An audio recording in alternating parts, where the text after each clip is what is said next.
Shalom Bapak Ibu, shalom semuanya. Judul renungan kita adalah tidak punya iman. Firman Allah, hukum Taurat diberikan oleh Musa, tetapi kasih karunia dan kebenaran datang oleh Yesus Kristus. Yohanes 1 ayat 17. Ini dua sisi yang berbeda. Hukum Taurat dari sisi Musa, sedangkan kasih karunia atau anugerah dan kebenaran dari sisi Tuhan Yesus. Itu seperti pohon pengetahuan yang baik dan yang jahat dibanding dengan pohon kehidupan. Semula Adam dan Hawa makan buah pohon kehidupan, maka Allah melarang mereka makan buah pohon pengetahuan. Tetapi ketika Adam dan Hawa makan buah pohon pengetahuan, maka Allah tidak mengizinkan Adam dan Hawa makan buah pohon kehidupan, bahkan dijaga kerup. Kejadian 3 ayat 24.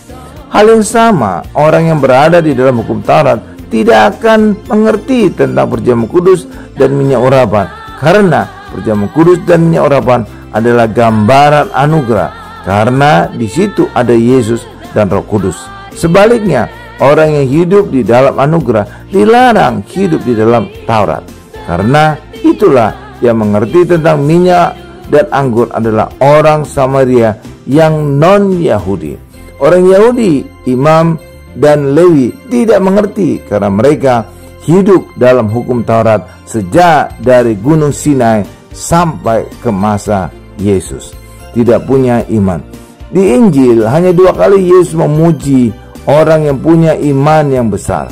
Pertama adalah seorang perwira Romawi yang minta kesembuhan hambanya, dan seorang ibu dari Kanaan yang minta kesembuhan anak putrinya. Tidak pernah ada orang Israel yang puji Tuhan Yesus imannya. Bahkan murid-muridnya pun tidak pernah dipuji, karena murid-muridnya juga orang Israel. Ini terbukti dengan seringnya Yesus menghardik murid-muridnya tidak punya iman. Yesus pernah berkata, kalau kamu punya iman sebesar biji sesawi, gunung pun bisa kamu pindahkan. Jadi murid-murid Yesus tidak punya iman sebesar biji sesawi. Padahal biji sesawi itu kecil sekali, sebesar butiran gula pasir. Sehingga sebenarnya Yesus hendak mengatakan murid-muridnya tidak punya iman.